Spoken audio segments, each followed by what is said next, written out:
Happy holidays! On today's pod, we'll talk about a banger of a Bangkok show. How do you like that for some alliteration? We'll also preview Se no Merry Christmas, which is coming up just this weekend. And we'll chat about the full card announcement for the January 4th Korakuen show, and it is shaping up to be an all-timer. All that and more coming up on the Tokyo Joshi pod. Stay tuned.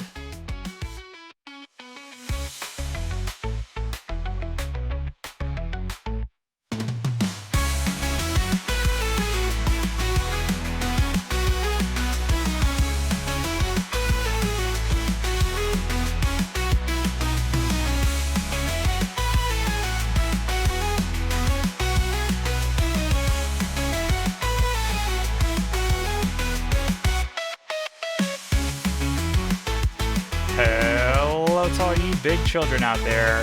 Konnichiwa, and welcome to the Tokyo Joshi Pod, your weekly dose of everything TJPW.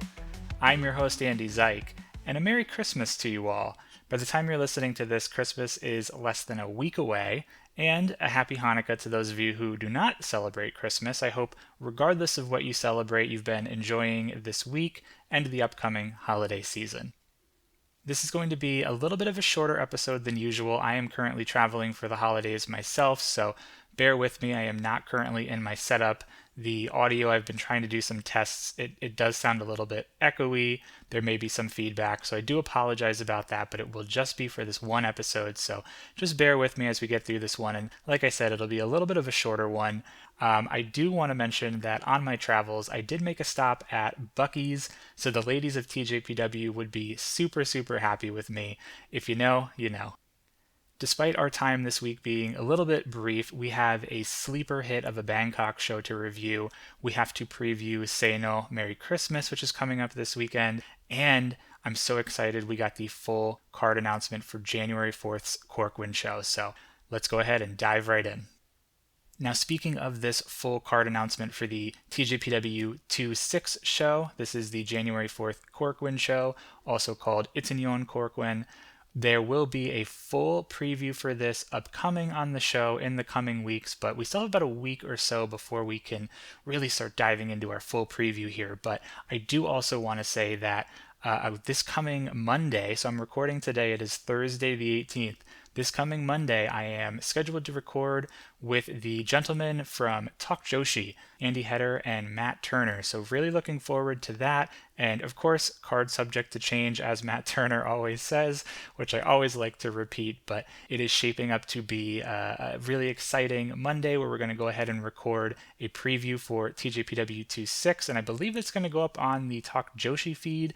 But of course, we'll have a full preview here as well if that does go up on the Talk Joshi feed. Regardless, I'm really, really looking forward to that. Anyway, enough of me blabbering on about that. Let's talk about this full card that we got. So we already know we have our 3 title matches, Mi Watanabe defending the Princess of Princess title against Suzume, Arisu Endo defending the International Princess title against Mirai, and then Ober Eats defending the Princess Tag titles against Prism Greed, the team of Yuki Aino and Haru Kazushiro. Of course, we also have the annual singles match between Shoko Nakajima and Hyper Misao, and then we did also have the rookie tag match get announced, Uda Takami teaming with the new trainee Anri, and Ren Kanatsu teaming with the new trainee Shion in a tag team match there. Those two names, Anri and Shion, supposed to be placeholder names, so I imagine if we don't hear before January 4th, come January 4th, they will be introduced with their full ring names that they're going to be going by.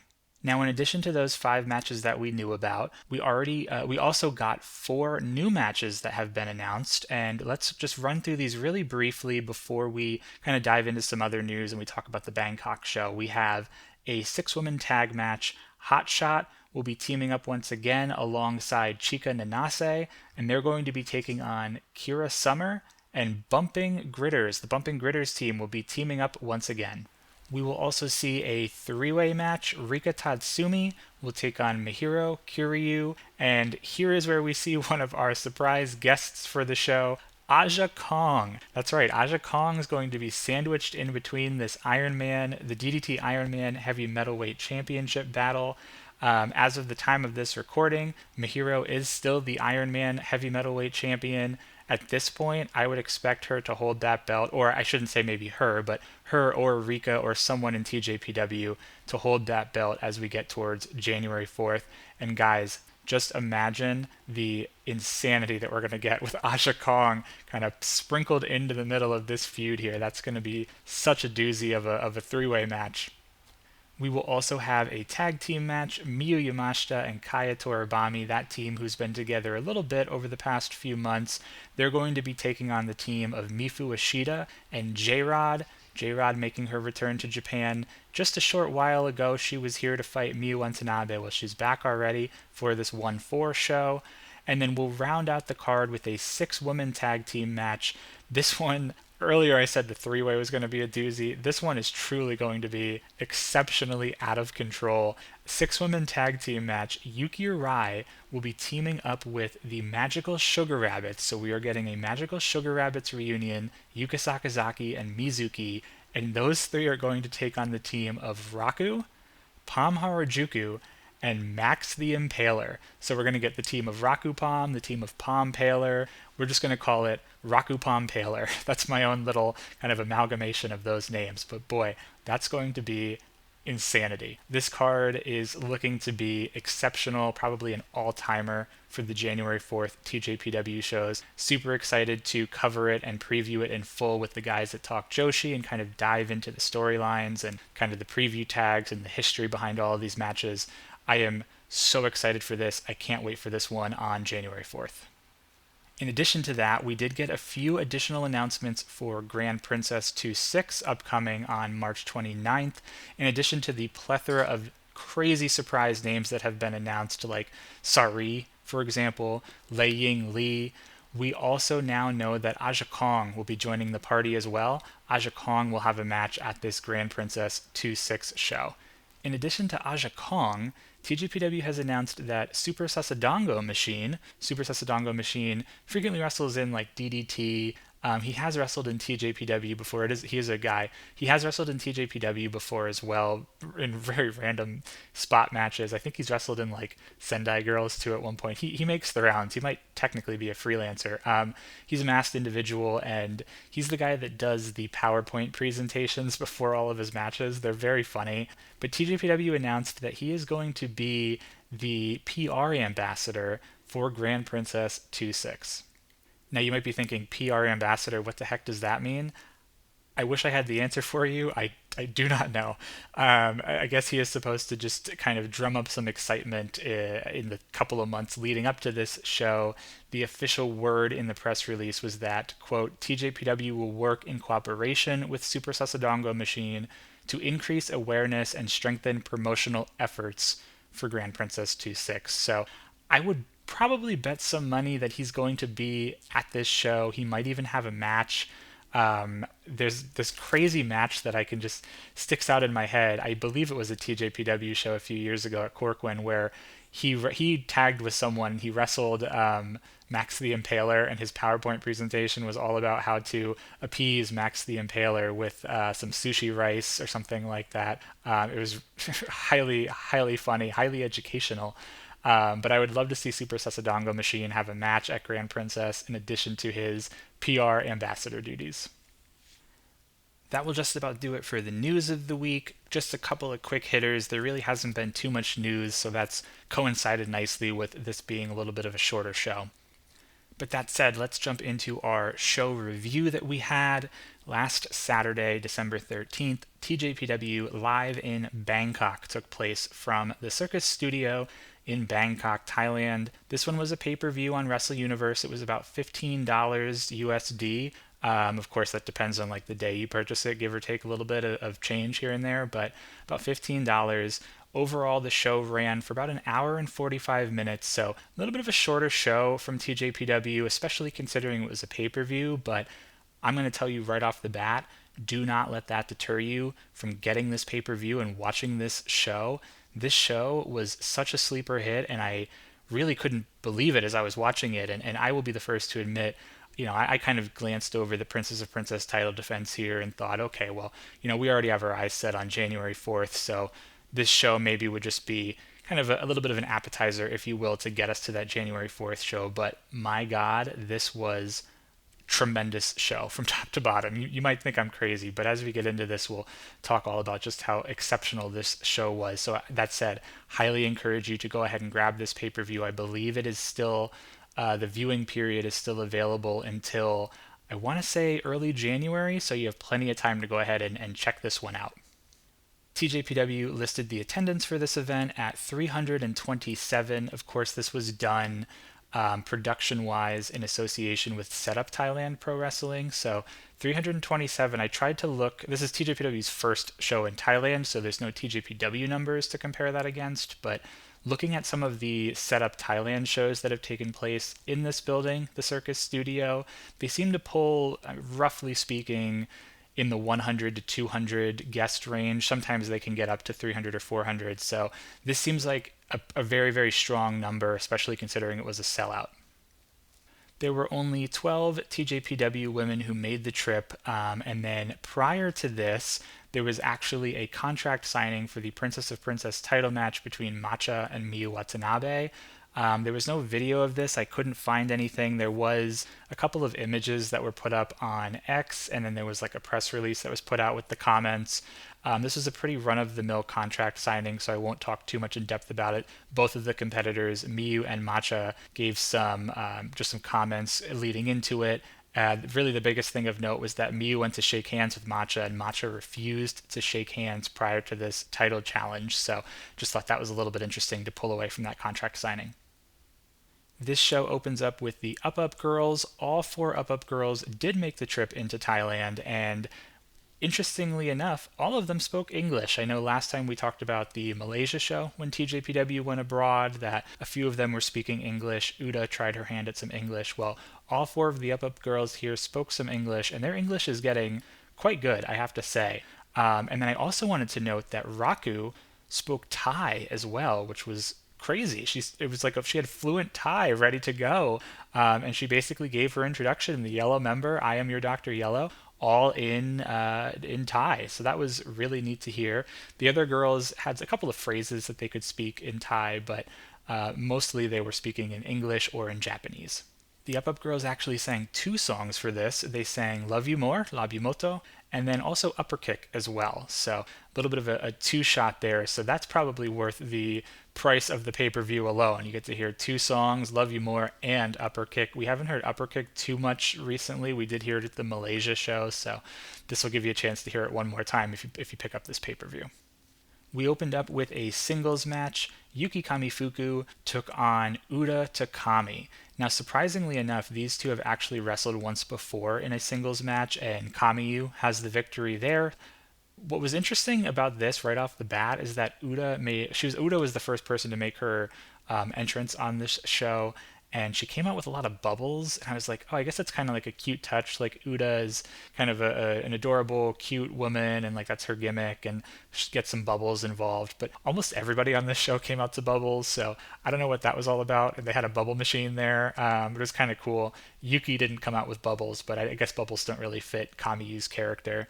One thing I will note, though, is that they actually were able to tap I don't want to say arena, but like the in-venue audio was tapped into the pay-per-view feed, and so a lot of the announcements and the entrance music was actually coming through really clearly, as opposed to like just hearing it over the intercom, however else you would set it up at like Korakuen or something. But my point here is, I was listening to Yuki Kamifuku make her entrance, and there's a line in her song that I had never heard before where she says, "I'm feeling kind of nervous," and then she pauses for like a brief moment, and then she says, "But it's okay, I'm gonna win anyway."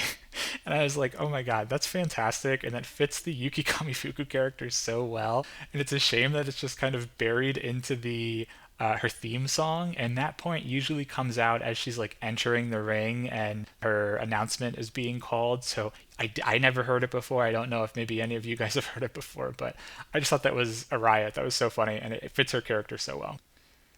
These two started out with a lockup, and the height difference here was astounding. There was about a full head and shoulders that Kamiyu had above Uda, And that was mostly the story of this match. Early on in the match, Kamiyu actually hits a drop kick on Uda, and it looked like Uda was hit with like a shotgun blast. Like she fell backwards with such force. I don't know if it was like just a strong drop kick, or if Uda was doing one heck of a job in the ring there selling that drop kick, but that was like the first thing that stood out to me here with this match. And essentially that was the story here. It was Kamiyu using a lot of her length, her leg-based offense, and Uda trying to utilize her speed and being a little bit smaller and a little bit more crafty to kind of maneuver around Kamiyu. And another neat spot that happened here was Kamiyu kind of went for just a vertical suplex on Uda, and Uda found a way to counter it by just doing a somersault, like just basically flipping full over in the suplex and landing on her feet. Uda did get a little bit of offense in this match, but it was short-lived for the most part, and that seemed to be the recurring theme. She would come out with some brief flurries of offense, but Kamiyu was just too big for her to really do any damage. Kamiyu locked in the octopus stretch at one point, and it was really funny to see because Uda being so small, she could really barely get it in. Like she was practically standing on the mat, so that was kind of an interesting visual. Uda did get the koala clutch in for a really brief moment. That was kind of cool to see too. Ultimately, though, Kamiyu does pick up the win here with a famouser in 7 minutes and 57 seconds. And I will say, the crowd was really, really into this one. The crowd was, quite frankly, was into this entire show, which was always really cool to see that. But there were dueling chants in this one. People were chanting for Kamiyu, people were chanting for Uda. This one just kind of felt like it was like a schoolyard fight. And I mean that in the sense that like you have Yuki Kamifuku, the older popular girl character, and it felt like the older popular girl was kind of picking on the younger nerdy girl, the otaku, if you will. That's kind of the vibe I was getting throughout most of this fight, but it was a solid match overall. The next contest was a tag team match. Shino Suzuki teamed up with Yuki Arai, and they took on Daisy Monkey. And two things to note. Really cool to see Daisy Monkey once again. We haven't seen them team together in quite a while, so nice to see them come back together. And historically, we've seen Daisy Monkey enter to Suzume's song. Well, today at this Bangkok show, Daisy Monkey came out to Arisu's music instead. And obviously, Arisu being the International Princess Champion, usually in a tag team, if you have a champion, they're the ones whose music plays. But I just thought that was really important to note just because so often we've heard Daisy Monkey enter to Suzume's music, so it was really neat to see Daisy Monkey enter to Arisu's music. As the match gets started, we get a very early turnbuckle tour guide spot from Shino, and actually Yuki Arai kind of jumped in as well. They were both kind of executing the turnbuckle tour guide spot together on Daisy Monkey, and today's tour was a tour of Bangkok, so very fitting. Of course, the audience loved that as well, as Shino gave Daisy Monkey the tour of Bangkok. That said, Daisy Monkey very quickly able to recover here, really fluid in the ring. Those two, obviously, we know Daisy Monkey is one of the best teams in TJPW, certainly one of the best teams in TJPW at the moment. And it was really neat to see the fluidity, their tandem offense again. They work together so well, and that was really coming to light here in this tag team match. We got pairings of all four of these ladies, and quite frankly, all of them worked together really, really well. I want to call out Yuki Arai in particular for this one. I thought Yuki Arai looked really, really good in this match, and I want to emphasize that because I go on social media, I go online, and I see just so much hate for Yuki Arai and just how she's not improving, or she's plateaued as a competitor, or she's not deserving of the main event. I just think all of that is just total BS. I don't understand that. Yuki, I think, is a terrific competitor in the ring and very worthy. She's obviously got the charisma and the star power coming out of the idol group SKE48, and I thought she looked really, really good here. So I just want to emphasize, underline, highlight Yuki Arai's performance here. I thought she did quite good in this match. Really, all four women did, but Yuki Arai in particular. This one ends with Suzume pinning Shino Suzuki with the Ring a Bell at 11 minutes and 8 seconds. Our final three matches on this show were all title matches, the first of which was for the MLW Featherweight Championship. Shoko Nakajima defended against Alexis Lee from Singapore. This is Shoko's V6 defense, first time meeting between these two competitors in a singles match. Of course, there were no preview tags here. There really weren't any preview tags for any of these matches coming up, any of these title matches.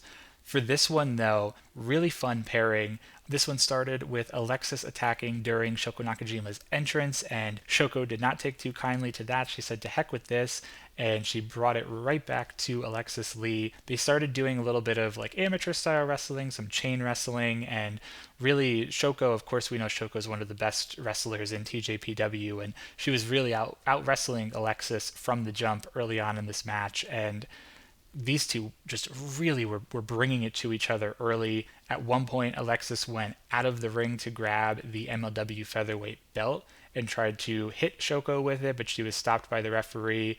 Alexis was easily working as the heel here. If that wasn't obvious from her kind of jumping before the bell, grabbing this belt right away, right? These two, as I mentioned, they were bringing it to each other. They wrestled inside the ring, outside the ring. Shoko Nakajima hit a suicide dive on Alexis outside the ring. Kamiyu was there as well to kind of help catch her and receive it. And both Alexis and Kamiyu were like knocked out completely here. The crowd actually hit this match with a "This is awesome" chant, which was really cool to see this foreign crowd be so invested in this show, in TJPW, in this match in particular, which featured two competitors from different countries from where this match was being held. This really hard-hitting match eventually leads to a ref bump of all things. Alexis pushes the ref in the way of a maneuver from Shoko Nakajima, and kind of curious, but the ref gets knocked down courtesy of Alexis Lee, right? Alexis pushes this referee in front of Shoko Nakajima. Shoko accidentally hits the ref down. Alexis then hits some moves and goes for a pinfall attempt, and she gets the visual pin. The crowd chants 1, 2, 3, 4, right? The ref is knocked down, and the only thing I could think of was, well, that's what you get, Alexis. You were the one that kind of pushed the referee in front of Shoko and inadvertently Shoko knocked this referee down. It's your fault that the referee is knocked out, so that's what you get. Of course you're not going to get your pinfall with the referee knocked down. That was kind of the only thing I could think of there.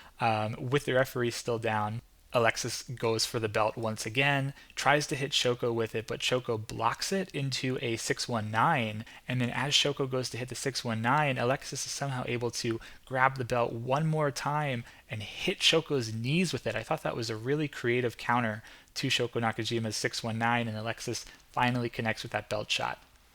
Alexis manages to hit another belt shot on Shoko Nakajima, then hits double knees to the back of her head, pins her, and we get the very slow ref crawl as he comes over to the two women, counts 1, 2, and Shoko kicks out at 2.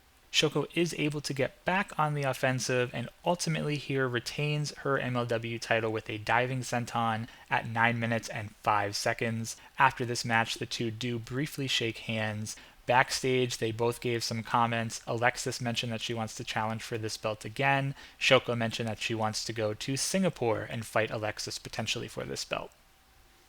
Really, the only thing I can say here is wow. I don't know if my analysis did this match any justice. Probably not. But just wow. I kind of had this pegged going in as a potential show stealer, and it really did not disappoint. This match was incredible. This was such a good match between two really strong workers. Alexis's gear was really cool too. She wears this like half skeleton costume, really cool face paint. This match, I highly encourage you guys to go check this match out. Especially if you're purchasing the pay-per-view. Do not skip this one, even if it is for an American title. One heck of a match between these two competitors, and I can't recommend it highly enough. Our semi-final contest, another title match. The IWA Japan Setup Tag titles were on the line. Miyu Yamashita and Kaya Toribami, in their first defense of these titles, took on the challengers Raku and Palm Harajuku.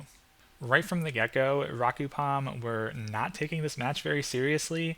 During the commemorative photo, Raku was sleeping, Palm was dancing, and when you're going up against a team that has Miyu Yamashita on it and Kaya Toribami, who is now under the wing of Miyu Yamashita, you don't want to mess around. These are two serious competitors that aren't going to stand for this silliness from these two women. Of course, that silliness continues into the start of the match. Raku starts the match off asleep as we begin. This was, of course, a trap. Kaya and Miyu approached Raku, and they were like, oh, we'll get the easy pinfall here while she's asleep. But Palm was able to sneak up behind the two and tried to roll up both of them at the same time for a double roll-up. That only got a 2. Yamashita and Kaya trip over Raku at one point. Palm wakes Raku up, and then we get into the Oyasumi Express pretty early on in this match. With the fun out of the way, Yamashita and Kaya are really ready to show these two ladies who means business, but they get dumped out to the outside by Raku Palm, and this is where this match just goes totally off the rails. Raku is hitting Kaya Toribami with the pillow. Palm is hitting Miyu with an umbrella. I don't know where she got the umbrella from. It must have been somebody's in the audience, but she starts hitting Miyu with this umbrella. Truly, the cameras couldn't keep up with all of the action. We get a cut to Raku trying to suffocate Kaya with the pillow, and then we cut back over where somehow Yamashita has taken control of the umbrella from Palm, and Palm is just running away, screaming from Miyu. This was absolute insanity. We then find Palm somehow getting the upper hand once again, choking Yamashita with a towel. I don't know where the towel came from. And then we go back over to Raku and Kaya. Again, all of this taking place outside of the ring. Raku and Kaya start playing rock, paper, scissors for Raku's pillow, and Kaya's able to win the pillow somehow. I don't really know what the heck was going on. Palm disappeared for a brief moment. When we cut back to Palm, she comes out dressed as a Muay Thai fighter. You can't script this. This probably sounds insane. I'm spewing out just some sort of insanity here, but I promise you this all happened. Go check this match out. This is all a factually accurate representation of the sequence of events of this match. The referee, mind you, while all of this was going on, was in the middle of the ring. He had absolutely no control, clearly. He was screaming over and over at both of these teams to get back into the ring. Obviously, they weren't listening. This ref was not doing a good job here. Truly, where is Fumarin when you need her? Fumarin would get so much better control of this match, but the referee really not doing his job adequately here whatsoever. These four eventually do find their way back into the middle of the ring, and the rest of this match is really just a butt kicking on Raku Palm, as you might expect once Yamashita and Kaya kind of get into their flow, get into their upper hand, get the upper hand here. Raku Palm do get a few brief moments of offense here and there, but Yamashita is able to pin Raku with a skull kick, a really nasty skull kick, at 14 minutes and 27 seconds to retain their IWA Japan setup tag titles. There were some backstage comments from these two teams as well. Both of them just expressed wanting to fight each other again, and given they're all in TJPW, I imagine that can happen fairly easily, perhaps in the Max Heart tournament coming up in January. This one started off wild, and it did settle down a little bit into more of what you would expect. It certainly didn't feel like it was 14 minutes, though. This was a lot of fun. There was a lot of hard-hitting action from Yamashita. There was, of course, the typical Raku and Palm silliness here, so a 14-minute match that actually blew by quite quickly. And in our main event of the evening, the Princess of Princess title was on the line. Miyu Watanabe defending against Matcha, her V3 defense, and a first-time meeting here between Miyu and Matcha. I want to say right off the bat, I've seen a little bit of Matcha as she's wrestled in TJPW here and there, but Matcha comes out and her entrance theme rocks so hard. It was so cool. I don't think I'd ever heard it before, but wanted to shout out that Matcha has a really, really cool entrance theme. As we get to the kickoff of this match, again, Matcha chooses not to shake hands, so another strong choice from Matcha. There were dueling chants at the start. Of course, Matcha is the hometown Thailand fighter. She is from Thailand. She wrestles in Setup Thailand, so she is the hometown hero. Miyu, of course, ever the white meat babyface. Everybody loves Miyu. How can you not? So dueling chants here to start us off. They go back and forth with their offense. Neither is really able to gain the upper hand. They were really evenly matched, kind of power for power. When you look at both of these women, they have similar builds, similar height, similar stature. So they were very evenly matched in terms of power from both sides. They shift outside the ring for a little bit. Miyu hits this really nasty shoulder thrust into the ring apron, which was kind of neat looking. And then Matcha follows that up with a nice dive off the apron onto Miyu. This match overall, basically a power-driven match, very hard-hitting, as you might imagine with Miyu in there, with Matcha in there. There was one very brief moment of miscommunication where Matcha was kind of flip-tossing Miyu around, and Miyu didn't quite flip right. But that was like the one little tiny kind of minor hiccup that this match had.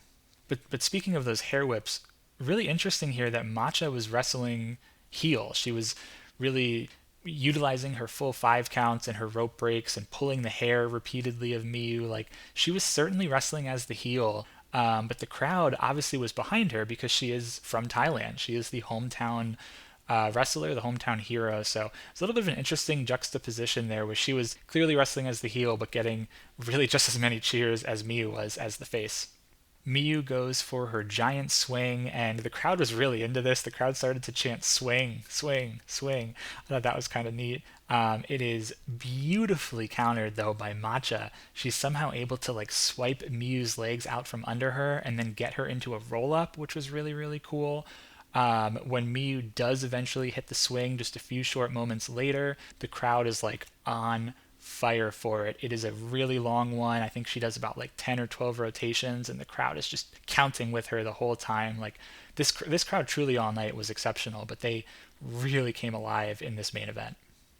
After Miyu hits the giant swing, we get her flexing again to the crowd, which I love. That's the second show in a row now where Miyu has hit a big move and shown off that charisma and flexed to the crowd. The crowd was chanting for her as well. Miyu, Miyu. It was truly an exceptional match up to this point. Miyu goes for the laser beam, but Matcha is able to counter that into this like crossroads Sister Abigail style maneuver. Like, absolutely wild. I'm usually, when people counter Miyu's laser beam, it's usually they just block it, right? They throw up like an X with their hand or something and they just block it. But for Matcha to kind of receive it and then like turn Miyu into this Sister Abigail, oh my god, it was awesome. It was so cool. Down the stretch, they trade lariats, they trade chops. They are just bringing it to each other. The crowd breaks out in a fight forever chant. I don't know if I've ever heard that at a TJPW show before, maybe in America or something, but Miyu finally retains her title with a spinning teardrop at 17 minutes and 47 seconds. Where the hell did this come from? This was way better than it had any right to be. And like I said at the start of this, I will totally admit that I was overlooking this for this upcoming January 4th Korakuen show, but my goodness. I do think that this slightly edges out the MLW title defense for the match of the night for me, but you could truly make a strong case for either of those two matches. This truly an exceptional match, a wild match, and perhaps it was because my expectations were a little bit lower going into it, but it was such a wild ride. After this was over, the two of them hug. They invite everybody who was on the show to come out, and they close the show together. They did give a couple of backstage comments, nothing too important. Miyu, of course, celebrating Matcha, and as a tough competitor, Matcha spoke very heartfelt about hosting this show in Bangkok, and her appreciation and love for all of the fans for coming out. This show overall, no surprises really. I think everything kind of went as to be expected, but that said, everything here was solid wrestling to really good wrestling. The crowd was hot all night long. The ring announcer for this show was great. He was very enthusiastic. He got everything correct in terms of like the nicknames and the pronunciations of the wrestlers' names. I did give the referee some flack earlier, but in all seriousness, this referee also did a very good job. He worked all 5 of the matches, so kudos to the staff here as well. I just thought this was a very strong show top to bottom. You might be thinking that this is like a throwaway, an out-of-canon show, or perhaps a bit short for a $15 pay-per-view at only an hour and 45 minutes, but truly the wrestling here was very good. The card had 3 title matches on it that the crowd got to see. The show carried some major significance. This was very important to Matcha. Matcha has been doing a lot of press in the lead up to this, and she released a lot of statements where she was saying that she is Thailand's first female wrestler. So to be able to host this show and main event it and challenge for the Princess of Princess title just meant a lot to her to be able to do that in Bangkok. I also think that this speaks to TJPW growing outside of Japan. Many a times when that conversation is brought up, it is brought up specifically with America, Vegas, the Texas tour, etc. But we've now seen TJPW wrestle in Malaysia, host a show in Malaysia. They've now hosted this show in Bangkok. So TJPW is really starting to grow outside of Japan in a multitude of countries. And don't want to underscore this, but the final and most important point, this was the first all women's show in Southeast Asia outside of Japan. So you could tell that this meant quite a lot to all of these women, and it just truly top to bottom. I can't recommend this show enough. It is well worth the $15 pay-per-view cost. I highly recommend you guys go and check this one out. Oh, and in a little bit of a fun note, just to close the loop on this, all of the TJPW girls also got some fun experiences out of this. There was a lot of photos that were posted where they were going and trying some delicious Thai food, and they went to a zoo, it looked like, and there were so many pictures of them with this tiger, which looked so dangerous. This tiger was like 2 times the size of Uda Takami, but those pictures were just a delight to look at, and really like shocking to see such small competitors next to this tiger. Even Miyu Yamashita posted a picture where her face was just in shock that she was sitting next to this tiger. But I digress. It's a great show, highly worth the $15. Go check it out. We do have one show to preview. It is Sei no Merry Christmas 2-5. Merry Christmas show will be taking place on Sunday, December 21st, so prior to actual Christmas Day. It is going to emanate from the Tokyo Tama Mirai Messi in Tokyo, Japan. This one's going to be live on Wrestle Universe, but it's a little bit later in the evening Japan time. I think it's like a 4 p.m. Japan time start. So when you look in terms of American time zones, that is 2 a.m. Eastern time, 11 p.m. Pacific time. So a bit of an overnight one, but it is nice to see that we are live again with TJPW. Himawari will unfortunately be absent from this show due to some scheduling conflicts, and this will actually be a little bit of an interesting show because we're going to have one main event, which we'll talk about in a moment, and then 9 singles matches, all which will have a 7-minute time limit. And the way that they determined these singles matches, they were decided by a lottery that was streamed on YouTube just this past Tuesday, the 16th, and they had Marika Tani, who I believe is a former member of SKE48. That's Yuki Arai's former idol group. Marika Tani was the one to pull these names out of this like blind box, if you will, and then her and Rise Shirai kind of put them up on the board. So that's how these singles matches were chosen. Running down these 9 matches really briefly, we'll see Mihiro Kiryu taking on Shino Suzuki. That will be a first-time singles match between those two. Mifu Ashida will take on Shoko Nakajima, another first-time singles. Hyper Misao will be taking on Ren Kanatsu, another first-time singles. Knowing the construct of this card with so many back-to-back-to-back singles matches, I wouldn't be surprised if Misao has something up her sleeve here, and maybe we see some sort of like a quiz show match, a Who Wants to Be a Millionaire match, something fun and interesting from Misao to kind of spice up the monotony of so many 7-minute singles matches. So keep your eyes on that one. We will have Kira Summer taking on Raku in a first-time singles match. Arisu Endo taking on Palm Harajuku. Surprisingly, they've met 2 times before, and Palm has won both of those, so that was kind of interesting to see in my research. It must be a seniority thing. I would imagine that International Princess Champion Arisu wins this one. We will see Miyu Yamashita take on Yuki Arai. That's going to be a really good one. Those two have also met twice before, Miyu winning both of those. Kaya Toribami will take on Toga. They actually just met recently at the Inspiration show that had Yu's return to TJPW, and Kaya won that. So a recent 1-0 head start, or 1-0 advantage, I should say, for Kaya Toribami. Uda Takami will take on Chika Nanase. They've wrestled actually quite a bit, most recently in the Next Gen 2-5 tournament finals, and surprisingly here, Chika has this head-to-head 3-1 in favor of Chika. So these two, out of all of the singles matches that we have, these two have faced each other the most, and it goes in favor of Chika. But this is going to be a good one, that rematch of the Next Gen 2-5 finals. And then the one that I am probably most looking forward to outside of this 6-woman tag main event, the singles match will feature Mizuki taking on Rika Tatsumi. These two have only met once before, just back at Grand Princess 2-5. It was with the Princess of Princess title on the line when Mizuki was the Princess of Princess champion. Mizuki did defend, so Mizuki owns this head-to-head. A lot of backstory here. Surprisingly, for 2 pillars of the company, have only met once head-to-head. That says a lot about kind of how important that this head-to-head meeting is for these 2 competitors. A lot of the build-up for that Grand Princess match that they had for the title was Rika finally being able to feel comfortable to challenge Mizuki, and Rika has like a huge crush on Mizuki ever since they debuted together. She or not debuted together, but ever since Mizuki came into TJPW, has this huge crush on Mizuki. Just a lot of admiration, and that match just had such a beautifully rich story behind it. And I don't know if the way that they draw these singles matches is truly random and they don't know what they're going to do, or if there's some way that they're able to. I don't want to say the word rig. I think that's a strong, silly word to use in this case. But if there's some way where they can, find ways to find these matches.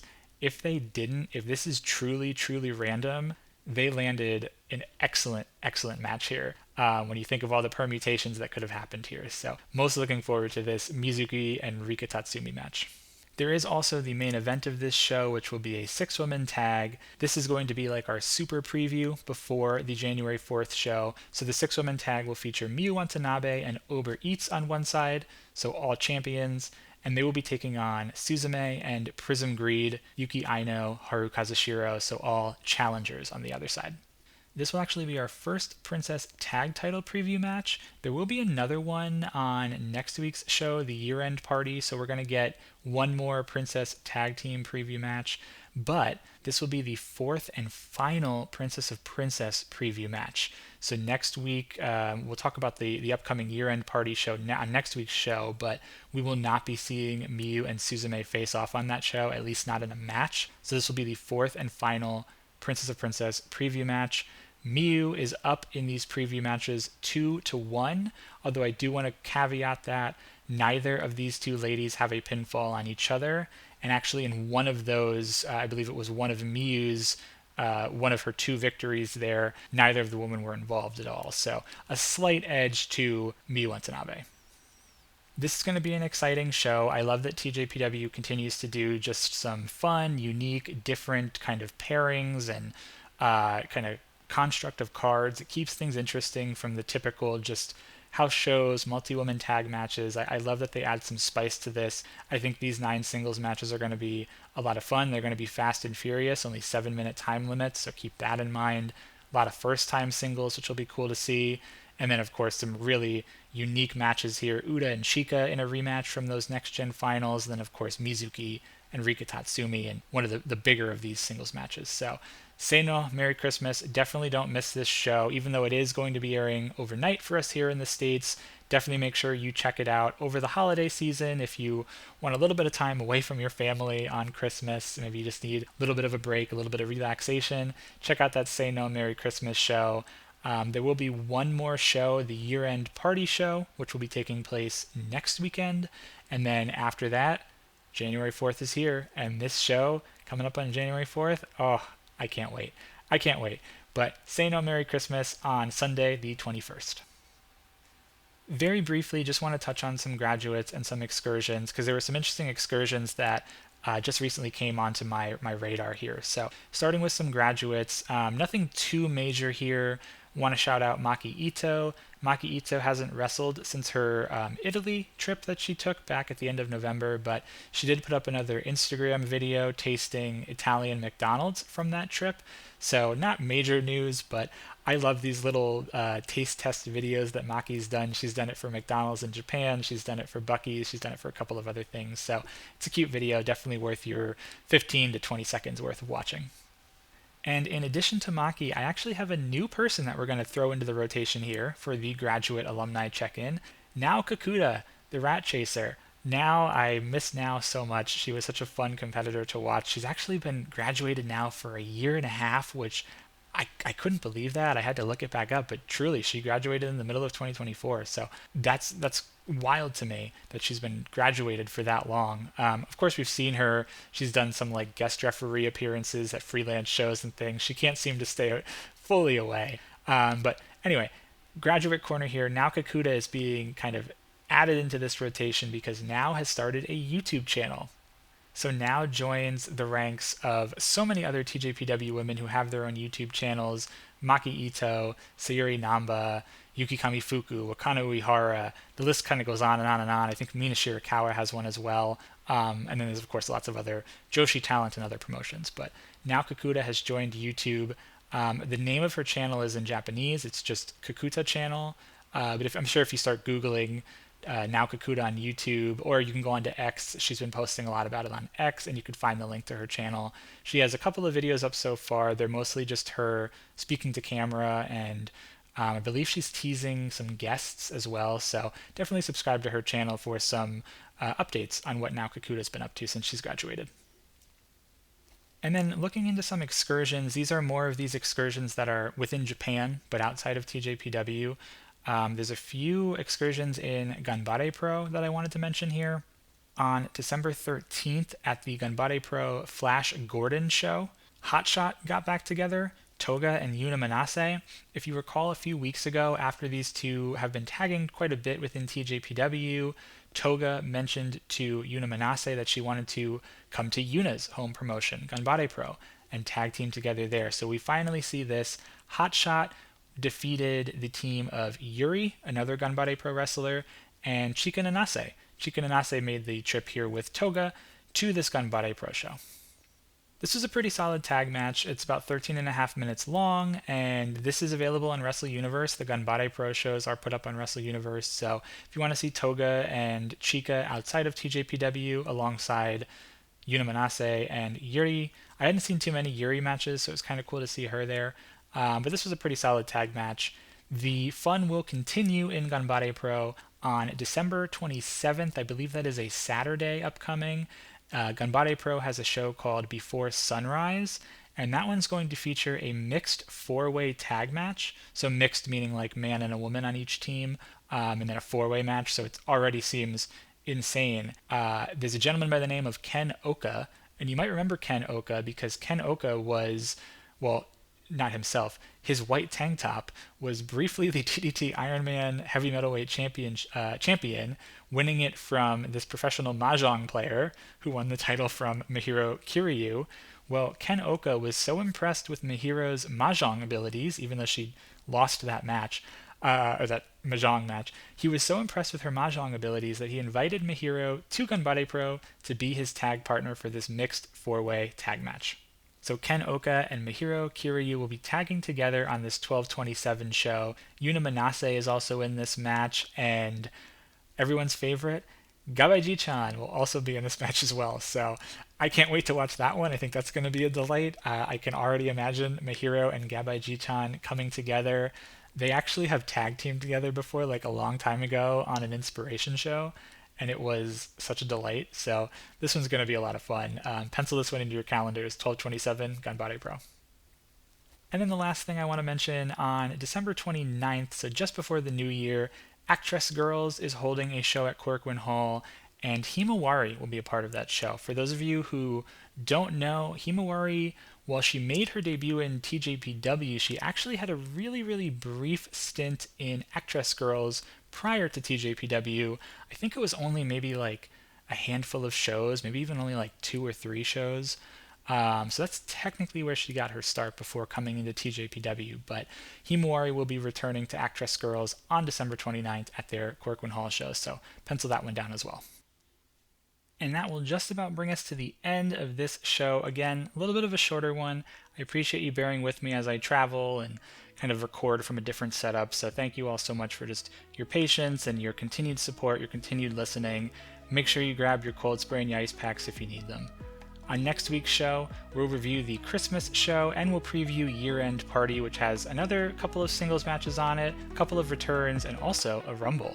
Love a good Rumble. I hope you enjoyed the show today. If you did, you can subscribe wherever you get your podcasts so you don't miss any future episodes. You can follow us at Tokyo Joshi Pod on Instagram, TikTok, and X. You can also email the show, tokyojoshipod@gmail.com. But above all else, remember to keep your hearts burning, stay magical, my friends, and we'll see you next week on the Tokyo Joshi Pod. Merry Christmas!